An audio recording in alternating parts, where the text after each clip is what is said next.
What's up, guys? Welcome back to the channel. If you're looking to build long-term wealth and generate some income through dividends, you've come to the right spot. Today, we're going to dive into my four absolute favorite ETFs, or exchange-traded funds, that I believe you should consider if you're serious about long-term investing. Before we dive into it, I'd like to just say I'm not a financial advisor, attorney, or accountant. I am an engineer by trade, and this is just a passion of mine. The information provided here is not financial advice and should not be taken as such. Always do your own research and/or consult a professional before making any investment decisions. Now, without further ado, let's get started. In this video, we're going to break down what makes VOO, SCHD, AVUV, and AVNM so great by looking at their year-over-year performance, dividend information, the specific assets they hold, and their expense ratios. First up, the backbone of many portfolios, and for good reason, is VOO, the Vanguard S&P 500 ETF. VOO is incredibly popular because it tracks the performance of the S&P 500 index. This means when you invest in VOO, you essentially own a piece of 500 of the largest publicly traded companies in the United States by market cap, and this is rebalanced quarterly. So think Apple, Microsoft, Amazon, Google, the giants that drive the American economy. Its primary goal is long-term capital appreciation, mirroring the broader market. When it comes to year-over-year performance, VOO has historically delivered solid returns, closely reflecting the S&P 500 itself, minus its expense ratio, which we'll get into later. While past performance doesn't indicate future results, the S&P 500 has a strong track record over decades, with a return of about 10.9% since inception. For example, looking at the past 5 years, it has generated an average annual return of roughly 14.5%. Now, for dividends, VOO does pay a quarterly dividend, but it's not known for being a high yielder. Its dividend yield is typically around 1.5%. Again, the focus here is growth. The dividends are a nice bonus, and personally, I opt to reinvest dividends for all equities that I hold. In the expense ratio, this is where Vanguard shines. VOO boasts an incredibly low expense ratio, right about 0.03%. So what this means is that for every $10,000 you invest, you're only paying about $3 in fees annually, which is fantastic for long-term compounding because as your investments increase in value, there is a very small portion of money that Vanguard takes for managing this fund.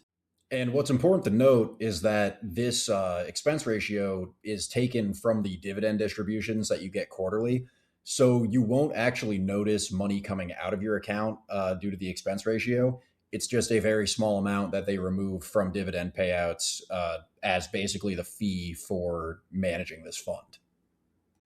Number 2 on my list is an absolute favorite for dividend investors, and this is SCHD, the Schwab US Dividend Equity ETF.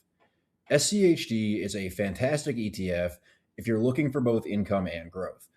Additionally, it provides some downside protection to what some fear is an AI bubble by giving greater exposure to many well-established companies that are not involved directly with the AI boom. It tracks the Dow Jones US Dividend 100 Index, which screens for high-quality U.S. companies that have a consistent history of paying dividends and have strong fundamentals. These aren't just any dividend payers. They're companies that are selected for their financial health based on a formula that Schwab has come up with for this specific ETF that follows very specific guidelines into what is allowed in the fund. I plan on breaking down SCHD's philosophies and their formula more in depth in another video, so make sure to subscribe if you're interested in that in the near future. Some of its top holdings often include companies like Texas Instruments, Broadcom, which they recently did away with, PepsiCo, and Coca-Cola. These are established, often blue chip companies that have stable earnings and a history of consistent dividend payments, as well as growth on their dividend payouts year over year. These are often referred to as dividend aristocrat companies that have many decades of dividend payouts and increases to their dividend payouts. In terms of year-over-year performance, SCHD has often shown robust returns. As of the past year, it wasn't as great of a return, and people have started to doubt the efficacy of SCHD. Personally, I believe when an ETF like this is having a down year, it actually gives it a better outlook in the near term than if they're having great returns year over year. Oftentimes, SCHD does outperform the broader market, especially during periods of uncertainty when value stocks become more favorable. In the past 5 years, SCHD has posted an 8.89% year over year return. And in the past 10 years, it has posted a much more respectable 11.54% year over year return with respect to the broader market. I personally wouldn't consider this to be a backbone ETF for my portfolio, such as what VOO is to a lot of people, but I would treat it as a defensive kind of ETF, which gives you greater exposure to companies that generally have very consistent performance and returns, which gives you some stability in your portfolio if there is, say, a major downturn in growth stocks, like a lot of them that are shown in the S&P 500. Where SCHD really shines is in its dividend payouts. It pays a strong and often growing quarterly dividend. Its current yield is about 3.5%. Many investors like to use this as a core component of an income generating portfolio, or they like it baked into their portfolio as a passive income component. This is very nice in a market downturn because it gives you consistent cash flow into your portfolio to continue buying, say, less favorable equities at the time. Again, personally, I prefer to reinvest all my dividends in all the equities that I currently hold. So any SCHD dividend payouts go right back into SCHD for me personally. The reason I like this is because year over year, as I continue to dollar cost average into ETFs like SCHD, eventually it will reach a point. At least the plan is that I am then comfortable to cease reinvesting these dividend payouts and use them as a supplemental form of income. And the expense ratio for SCHD is also very competitive, right at about 0.06%, which is still incredibly low in relation to something like VOO, considering you are getting a more actively managed portfolio of very high quality dividend stocks at that expense. Moving on, we have a fantastic option for those looking to diversify into small cap value stocks, and that is AVUV, the Avantis US Small Cap Value ETF. AVUV is a bit different from VOO and SCHD. It takes an active yet systematically applied approach to investing in US small cap companies with high profitability and attractive valuations, which essentially equate to value characteristics. The idea here is to capture the small cap value premium, which is a historical anomaly where these types of stocks have tended to outperform over the very long run. Its specific assets are diverse, spanning many smaller companies across various sectors that meet Avantis's rigorous criteria for value and profitability. Many of you may not know who Avantis as a group is, and for good reason. It's a very small asset management group that focuses specifically on small cap value stocks. Previously, the people that run this firm worked for a company called Dimensional and have spun off of Dimensional to create essentially an ETF version of what Dimensional deals with, which is exclusively mutual funds.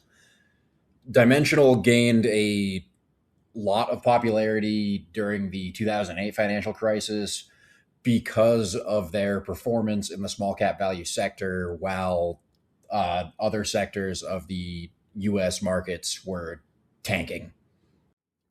So you won't see the mega caps here. Instead, it's a broad basket of smaller and hopefully overlooked gems.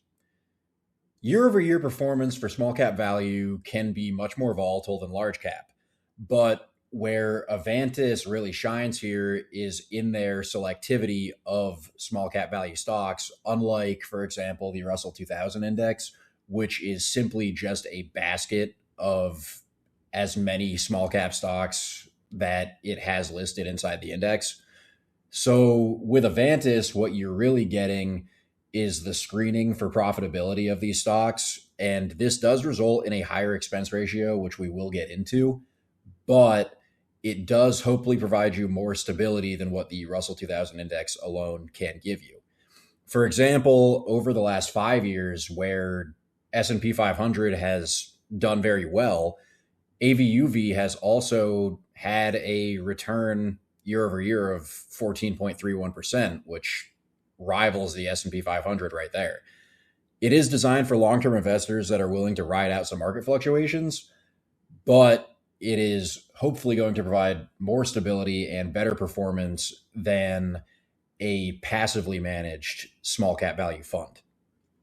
Dividends for AVUV are typically paid quarterly, and it, again, like VOO, has a yield of roughly 1 to 1.5%, so it is not a primary income fund.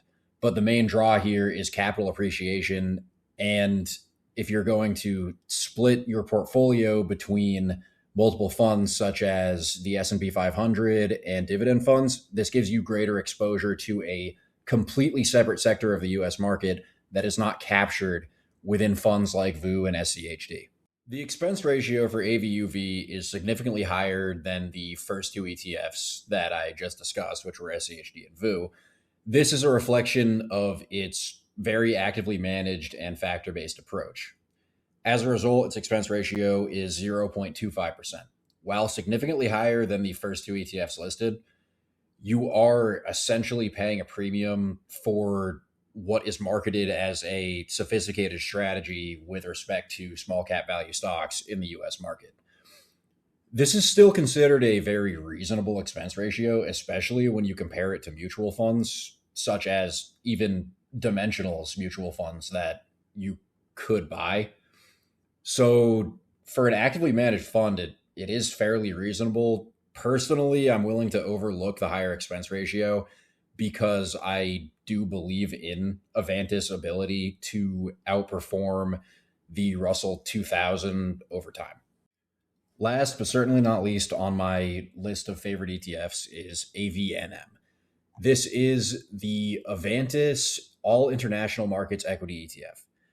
This is essentially a fund of funds, so it holds a bunch of Avantis funds inside of it and also rebalances these funds as Avantis sees fit. As a result, and you can see this on the graphic on the screen as well, 40% of the fund holds AVDE, which is Avantis' International Equity ETF. 20% is AVIV, which is their International Large Cap Value ETF. 18% is AVEM, which is their Emerging Markets Equity ETF. 10% or so is AVES, which is their Emerging Markets Value ETF. And 8% is AVDV, which is their International Small Cap Value ETF. And then at about 1% each is AVEE and AVDS, which are the Emerging Markets Small Cap Equity ETF and the International Small Cap Equity ETF, respectively. It's important to note that this is a fairly new ETF and it's only existed for a little bit over a year. The 1-year return on this ETF is 38.08% and its lifetime return is 20.34%. Personally, this only makes up a very small portion of my portfolio, but I believe the value that Avantis can provide in picking out profitable stocks on the international market serves my portfolio well. And I really don't have much knowledge of the international stock market like I do with, say, large cap US stocks. So I would prefer that a firm like Avantis manages an international fund for me and can maybe provide greater value than a passively managed international fund. What is very interesting is that AVNM as of late has a dividend yield of 2.68%, which to me was very surprising. And it may be just that the international funds tend to be more generous with dividends, unlike the US, which generally has opted, especially with the larger cap companies, to be more friendly to share buybacks. This was a nice surprise, especially considering it does give some additional income on top of getting the international exposure. Additionally, AVNM's expense ratio is the highest on this list at 0.31%. Again, I'm not big into the international market, and this only makes up a very small portion of my portfolio, but it is very nice to have the international exposure, especially considering the developments of the past year, where the international market greatly outperformed the US market, especially in relation to the S&P 500. So there you have it, my top 4 ETFs. VOO for broad market growth, SCHD for quality dividends, AVUV for US small cap value, and AVNM for all international markets value. In my opinion, combining these can create a well diversified portfolio which targets different market segments and is able to withstand any market developments. Remember, always do your own research and consider your own financial situation and risk tolerance before making any investment decisions. This is not financial advice, just my personal favorites and insights. What are your favorite ETFs? Let me know in the comments below. If you found this video helpful, give it a thumbs up, subscribe for more content like this, and hit that notification bell so you don't miss out. And if you made it to the end of this video, thank you so much for watching. And I'll see you in the next one. Happy investing.